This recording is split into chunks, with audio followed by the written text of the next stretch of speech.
L'une des plus grandes voix de la chanson, Nicole Croisille. Merci d'être avec nous, Nicole Croisille. On est très heureux. Il y a une nouvelle chanson qui s'appelle Infiniment d'amour, pour accompagner comme ça le florilège des grandes chansons qui ont accompagné la vie des gens, qui font qu'ils vous aiment encore aujourd'hui. Infiniment d'amour, ça résume votre carrière, votre vie, votre rapport au public. Oui, ça résume ce que j'ai envie de dire aux gens au jour d'aujourd'hui. La vie devient de plus en plus difficile. Survivre, ça n'est pas suffisant, il faut aussi vivre. Et je crois que la chose la plus gratuite qu'on puisse s'offrir les uns les autres, c'est infiniment d'amour. On en a besoin. Et une femme avec toi, on va entendre un extrait, c'est sur scène. C'est là où vous êtes heureuse, Nicole Croisille, oui, sur scène, avec le public. Oui. Il y a un échange, regardez. D'accord. Et quant à moi, eh bien moi, je suis toujours cette pauvre femme qui fréquentait des hommes un peu bizarres, aussi légers que la cendre de leur cigare. Ils donnaient des soirées au château de Versailles. Ce n'étaient que des châteaux de paille. Et je perdais mon temps dans ce désert doré. J'étais seule quand je t'ai rencontré. Les autres s'enterraient, toi, tu étais vivant. Tu chantais comme chante un enfant. Tu étais gai comme un Italien quand il sait qu'il aura de l'amour et du vin. Voilà, hein, ça, ce sont des phrases qu'on n'oublie pas. Le petit coup d'œil au pianiste, c'est un gag qu'on ne peut pas comprendre en voyant juste cet extrait. C'est parce qu'au début du spectacle, je présentais mes musiciens, au début, pour que les gens sachent à qui ils avaient affaire. Et il se trouvait qu'il y en avait déjà deux qui étaient d'origine italienne, dont mon pianiste, qui s'appelle Papiri. Et alors je disais, voilà, il est italien, et il vit en France et tout. Donc quand j'arrivais à cette phrase-là, dans la chanson, je le regardais, je faisais « Oh, pardon, excusez-moi ». Et évidemment, là, ça fait curieux de le voir ça, comme ça, en extrait. Et c'est vrai que Pierre Delanoë, quand il a écrit ses paroles sur cette adaptation d'une chanson italienne, il voulait vous faire dire des choses que vous ne vouliez pas dire. Oh, il y avait une chose qui venait du texte italien, l'auteur Vito Pallavicini, qui était un grand auteur de chansons italiennes et qui avait écrit cette histoire. Et cette femme qui s'ennuyait au milieu de ces gens bourrés d'argent et avec leurs cigares, et qui ne faisait pas attention à elle d'ailleurs, et elle rencontre un jeune homme pendant ce cocktail, et au cours de la conversation, ce qui était raconté dans l'histoire en italien, elle lui disait « Bon, alors quand est-ce qu'on va faire l'amour, puisque de toute façon on va bien le faire ?» Et il me traduit ça, Pierre, et il me le met, Delanoë, il me le met dans le texte. Et là, je me dis, c'est pas possible qu'on dise ça. Dans notre pays, on peut pas dire ce genre de choses. Je sais pas si en Italie on peut, mais en tout cas chez nous. Et donc, je lui ai dit à ce moment-là, dis-moi, tu serais dans un cocktail, et tu vois une femme qui te plaît, qui te séduit, tu commences à prendre un verre avec elle, et au bout de 2 secondes, elle te fait, bon, alors quand est-ce qu'on fait l'amour? Parce que tu fais quoi? Il m'a fait, je prends la porte. Et ben, je dis, voilà, je ne voudrais pas que le public prenne la porte. Trouve-moi autre chose. Et vous avez un jour pris la porte, Nicole Croisille, parce que vous rêviez de spectacle, vous rêviez d'Amérique. C'est vrai que vous avez répondu à une annonce, vous êtes retrouvée danseuse aux États-Unis avec les Parisian Can-Can Girls. C'était quoi ça? Vous êtes retrouvée en bunny. Oui, enfin non, j'ai refusé. Un Playboy Café. Dans un Playboy, dans le Playboy Club, le grand Playboy Club. C'était le seul à l'époque à Chicago. Depuis, il y en a un peu partout, à New York et dans d'autres villes. Et évidemment, le directeur du personnel me dit bon, bah alors vous mettrez le costume de Bonnie. Et là, je me suis dit, c'est pas possible. Je vais pas chanter. Hein? Le petit lapin, c'est surtout les oreilles au-dessus de la tête. Alors je lui ai dit, écoutez, ça va être très difficile de chanter des ballades auprès du piano-bar avec les gens qui sont là avec un verre, avec les oreilles qui font ça. Alors bon, il m'a dit, écoutez, si vous avez des jolies robes et des bijoux, ça ira. Et c'est vrai que vous êtes fait engueuler parce que vous parliez avec des musiciens noirs? Oui. Ben, c'était Chicago et c'était en 61. Et en 60 même, je crois. Non, 60, je ne sais plus. C'est trop loin. En tout cas, oui, la direction refusait que, face aux clients, étant donné qu'aux États-Unis, il y a quand même un bon fond encore de gens qui ne sont pas arrivés à accepter qu'il y ait des Noirs dans la société américaine. Ça existe encore. Ouais. Donc, pour la clientèle, ils ne voulaient pas qu'une chanteuse blanche qui attendait dans le couloir, qu'on attendait entre les séries où on passait devant le public, parle avec les musiciens noirs. Donc, il m'a dit non. Vous dans votre coin et eux dans le leur. On vous appelait Nicoli à cette époque-là. Bah oui, parce que sur les affiches. Nicole, quand on le lit en américain, ça fait Nicoli. Voilà. Après, c'est le TNP, le Théâtre National Populaire de Jean Villard. Vous revenez, vous faites du théâtre, vous faites de tout, adaptation de Ray Charles, c'est votre premier disque. Vous fumez une cigarette sur la pochette. Oui, à l'époque, on pouvait. Hein. Cette photo a été faite à Chicago. Ouais. Je sortais du club et donc à l'époque, je fumais beaucoup. Ouais. Et puis alors, vous allez faire les chœurs sur le premier disque d'un chanteur inconnu qui s'appelle Claude François. Non, mais c'est vrai. Avec Hugo Frey, Oui. entre autres. Le Et puis on avait Naboo d'autres Twist. copains et des musiciens qui étaient avec nous. On lui a fait les chœurs. Bah, on travaillait entre copains, donc il nous a dit, dites donc, il me faudrait des chœurs sur le disque. On dit, t'inquiète pas, on vient. Ouais. Mais ça, je peux le faire encore, ça. Je l'ai fait aussi pour Pierre Perret. La fameuse chanson où il parle à la préposée des postes, qui est une femme acariâtre et tout. C'est moi la préposée C'est-à-dire, des postes. Vous dites quoi, par exemple, vous vous en souvenez? Oh, je me souviens, elle disait, j'ai oublié, il faut être prête. C'était parce qu'elle elle devait avoir une jolie culotte, ou je ne sais plus exactement. Dans la vie, il faut toujours phrase. être prête. Oui, il faut toujours être prête. Après, avec les Folies Bergères, vous repartez aux États-Unis. Et puis, à la rencontre avec Michel Legrand, hein, les Parapluies de Cherbourg. Oui, mais vous je ne allez suis pas dans les l'enregistrer. Parapluies de Cherbourg. Mais vous l'enregistrez. Non, non plus. Ce qui s'est passé avec les Parapluies de Cherbourg, c'est qu'il m'a cherché à ce moment-là, et à ce moment-là, j'étais justement aux États-Unis.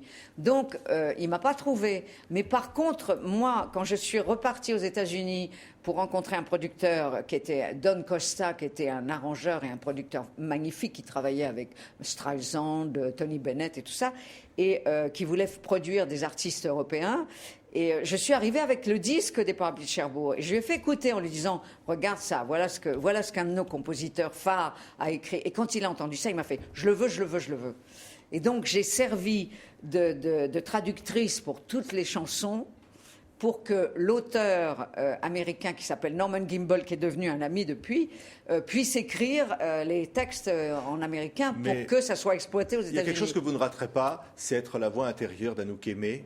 Parce que là, c'est la rencontre avec Lelouch, Pierre Barou, évidemment, et un homme, une femme. Oui. Et c'est vrai que Shabadabada, c'est parce que vous n'aviez pas de parole, en fait. Oui, on était en studio en train de préparer la musique, car Claude voulait tourner avec la musique. Et il le fait toujours, ça, d'ailleurs. Il considère que la musique, et c'est très important, est un personnage du film.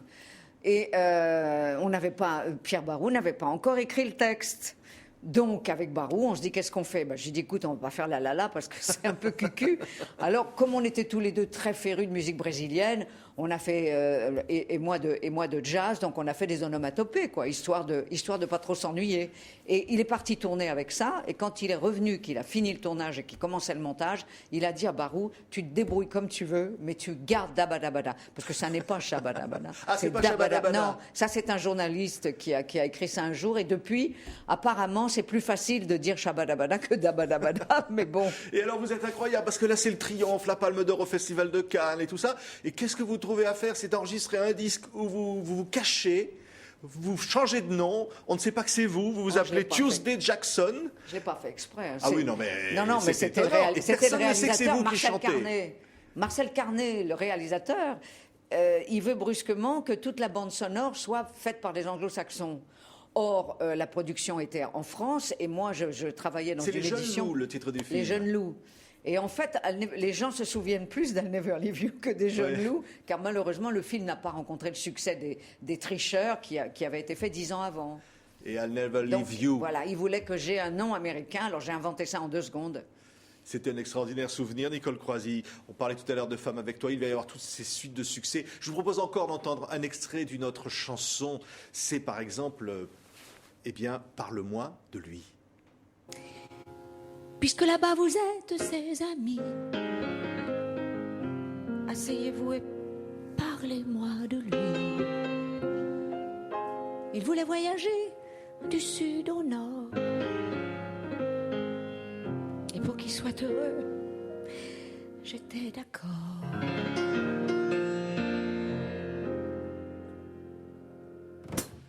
Parlez-moi de lui. Pas écrit. A-t-il enfin trouvé la joie? y aura bien sûr aussi Téléphone-moi, La Garonne, vous allez enregistrer les grands chanteurs du Québec, vous allez vous produire au théâtre. Pour revenir sur une des rencontres importantes de votre vie, c'est le mime Marceau. Est-ce que c'est vrai qu'il vous a dit un jour, eh bien, il faut que tu trouves la clé du passage? Ça veut dire quoi, alors la ça? clé du passage, c'est parce que moi, je suis quelqu'un de très pudique au départ, comme d'ailleurs beaucoup d'artistes au départ. On est souvent des gens timides et pudiques. Et la seule manière de s'en sortir face au monde extérieur, c'est de s'obliger à passer la rampe. Alors on va faire du théâtre. Et si on y arrive, si on est doué pour le faire, on se trouve face au problème. Vos émotions s'arrêtent à la barrière du visage. Et ça ne passe pas. Et moi, il voyait bien que dans les séances d'improvisation qu'on faisait, et c'est là où il m'a dit « Tu as trop de pudeur. Il va falloir que tu trouves la fameuse clé pour te lâcher prise et laisser passer tes émotions. Il faut que ce qu'on appelle se déshabiller, quoi, hein, entre guillemets. Nous, même dans le métier, on dit se déculotter, mais enfin, ça, c'est moins chic. mais en fait, c'est perdre toute notion de pudeur. Et le métier d'artiste, c'est ça aussi par moment. Évidemment, il ne faut pas tomber dans la débauche pour autant. Il ne faut pas en faire trop. Mais il faut arriver. Et ça m'est arrivé longtemps après. Et quand il m'a dit ça, ça m'a vraiment perturbée parce que moi, j'avais l'impression que je ressentais des choses très fortes et que ça passait et qu'on les voyait sur mon visage. Et il me disait, ça ne passe pas, chérie, il faut que tu trouves la clé. Et un jour, ça m'est arrivé avec beaucoup d'émotion, dans une occasion, dans une radio, une émission en public avec Jean-Loup Dabadi, qui est un auteur de chansons et de scénarios de films et qui est maintenant à l'Institut de France. Et j'interprétais une chanson qu'il avait écrite et qui n'était pas du tout de mon répertoire. Et je voulais tellement l'impressionner, j'étais vraiment sur le fil de l'énervement. Et cette chanson parlait d'un accident. C'était à la suite des choses de la vie oh, ça y est, son nom m'échappe. Voilà, Claude Sautet. Et donc, c'était la femme qui accompagne son ami, son fiancé, l'homme de sa vie, à la porte de l'hôpital et qui ne peut pas rentrer dans la salle d'op. Et là, j'ai éclaté en sanglots. J'ai fini la chanson en éclatant en sanglots. Après, j'ai trempé la cravate d'Abadi qui m'a pris dans ses bras. Je lui ai dit, excuse-moi. L'émotion m'a débordée. Et après, j'ai réfléchi. Et je me suis dit, voilà, là, c'est arrivé. Ça a débordé et on a vu. Et donc, il faut que je retrouve ce chemin-là. Comment j'ai fait? J'ai cherché. Et bon, il faut croire que j'y suis arrivée, parce que maintenant, les gens me trouvent émouvante. Merci, Nicole Croisy. Je vous en prie. Voilà, l'Alhambra, c'est à Paris, évidemment. Vous vous produisez. Je vais rappeler quand même que Femme avec toi, vous l'avez enregistré au moment où le preneur de son vous dit on va faire des essais pour régler le son. Et on a gardé cette prise. C'est ça l'émotion aussi. Oui. Après, je l'ai refait 2 ou 3 fois parce qu'on n'était pas très content de certaines notes avec mon directeur artistique. Et finalement, on est retourné à la première version. Merci Nicole Croisy. Il y a une compilation qui rappelle tous ces bons moments, tous ces grands moments. Elle se termine avec une chanson qui s'appelle L'Espoir. L'espoir de vous voir encore et toujours sur scène. Merci. Mais avec plaisir. Et bravo Nicole Croisy. Merci à vous. Au revoir.